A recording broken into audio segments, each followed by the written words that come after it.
मैं हूँ, मेरे चाचा है और मेरे एक ताऊ जी है। तो हम 3 मिलकर हमने कारीगर्स रखे हुए हैं। तो उसमें क्या है कि हमारे पास ना कुछ लिमिटेड डिज़ाइन्स है जूतों के, और हम उसको मैन्युफैक्चर करते हैं, जिसकी कॉस्ट लगभग, मतलब हमारा जो प्रोडक्ट तैयार होता है और जब हम उसको बेचते हैं तो लगभग 50% का मार्जिन रहता है प्रॉफिट में। मतलब जितने का हमारा प्रोडक्ट तैयार हो, उससे हम 50% आराम से कमा लेते हैं। मेन का फुटवेयर है, विमेन का है? Only mains. तो सर अभी हमारे साथ हमारी मतलब प्रॉब्लम क्या है कि जो हमारी मार्केट है वो सिर्फ एक जैसे छोटी सिटी हो गई, वहाँ पर जो मेन मार्केट हो गई, हमने वहाँ पर दुकान डाली हुई है। हम वहाँ पर जितनी भी उस एरिया के जितने भी बंदे हैं, हम उन सबको कवर कर लेते हैं, उनको अपने प्रोडक्ट सेल कर दे रहे हैं।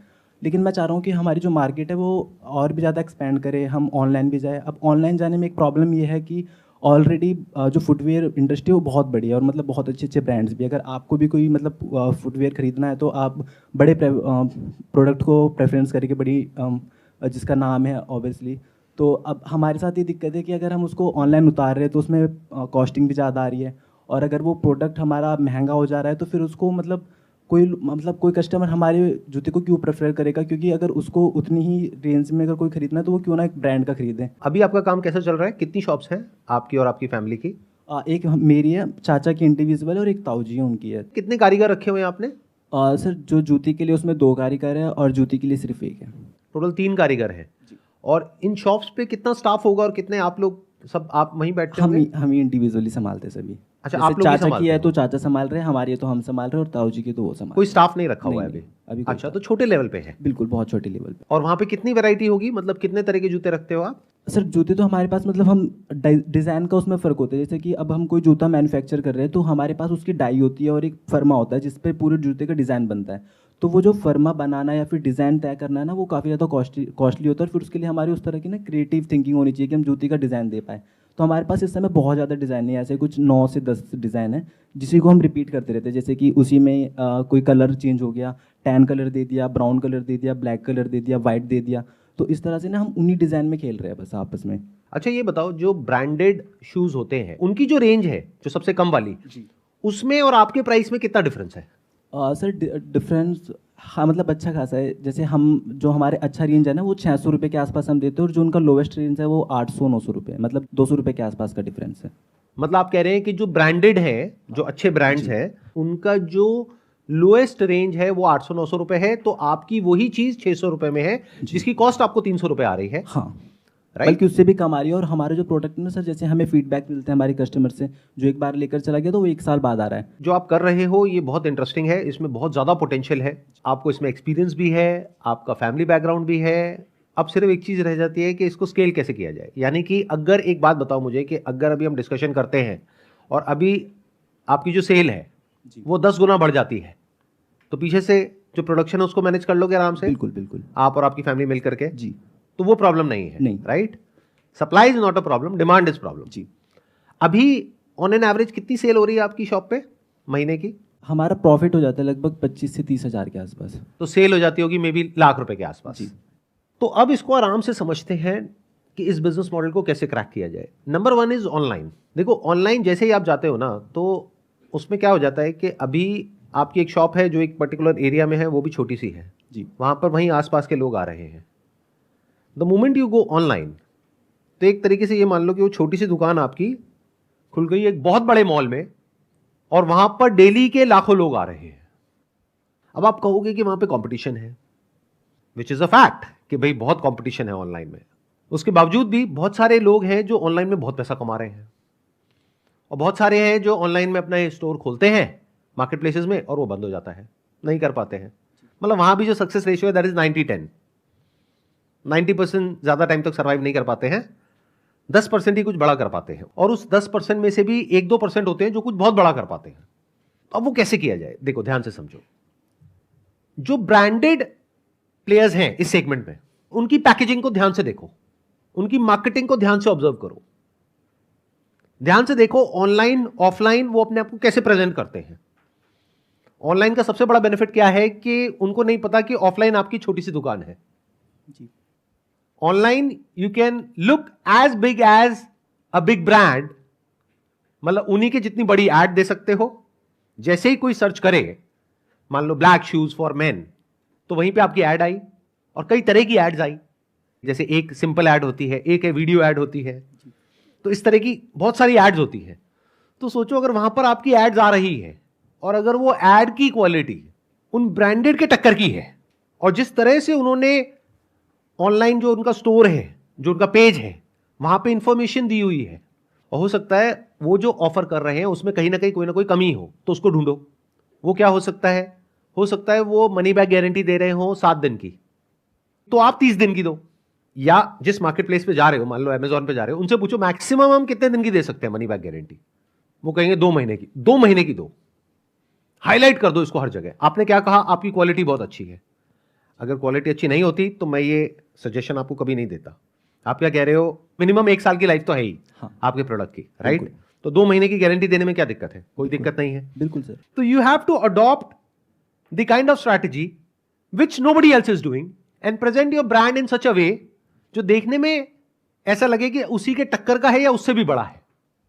अभी भी हम सबका जो माइंडसेट है, मेजॉरिटी ऑफ आवर पॉपुलेशन, वो बहुत ही कॉलोनियल माइंडसेट है।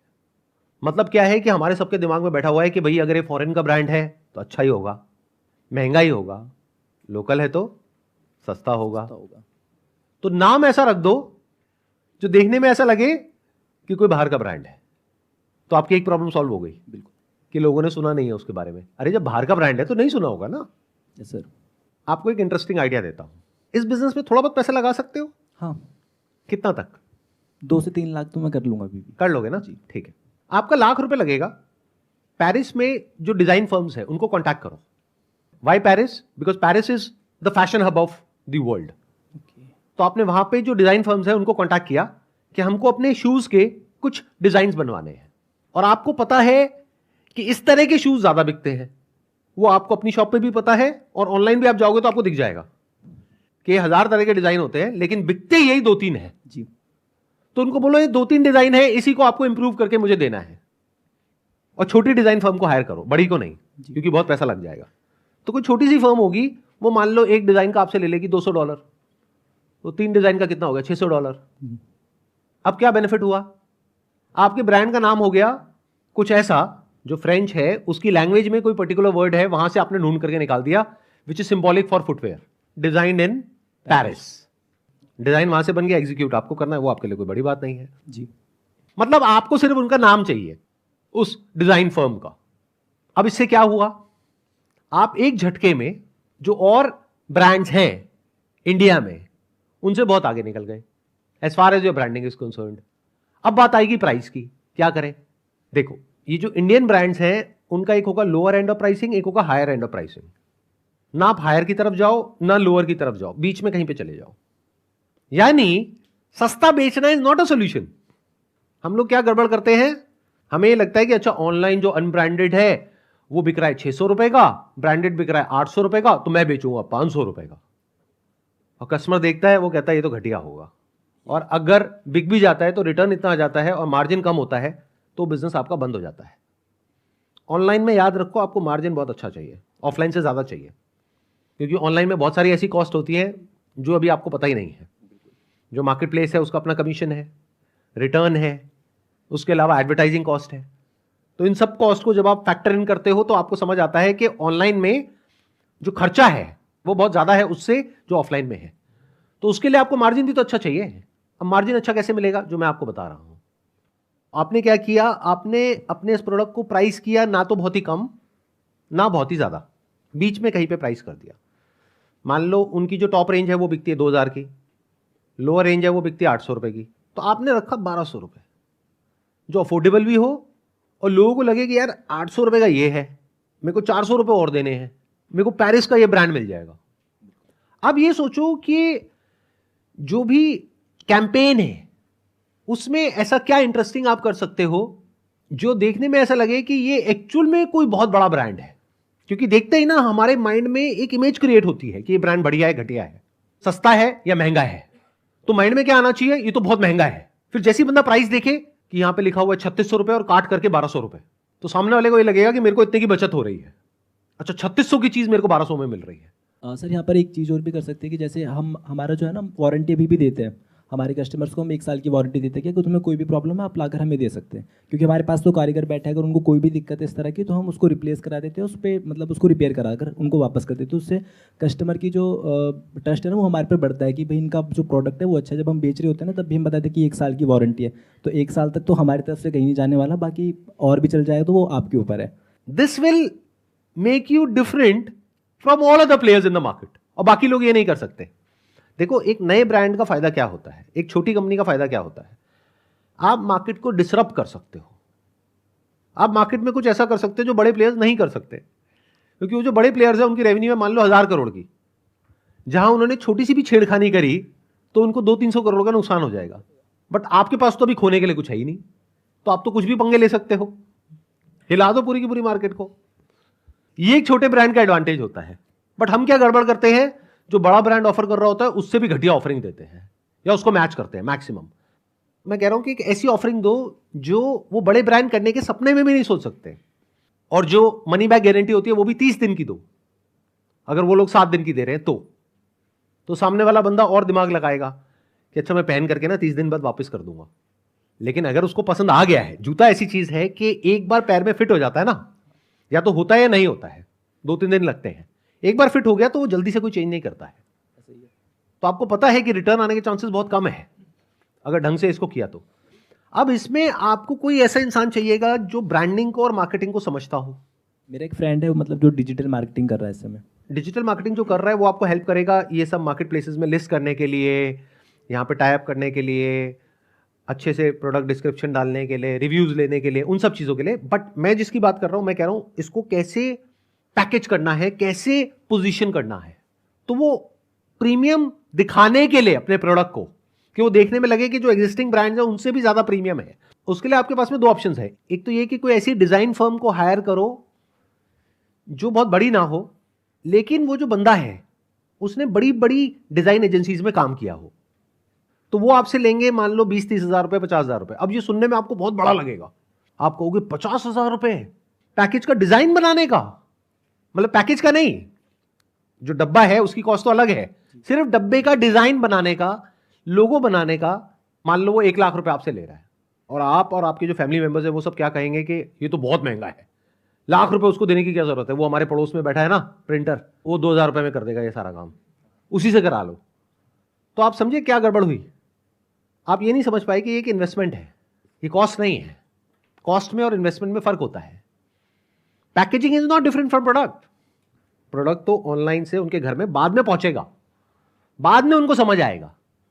अरे परसेप्शन तो पहले ही बन जाएगा देख करके, and based upon that perception या तो वो रिटर्न करेंगे या नहीं करेंगे। तो आपका पूरा बिजनेस मॉडल टिका है how you present yourself, how you package the product.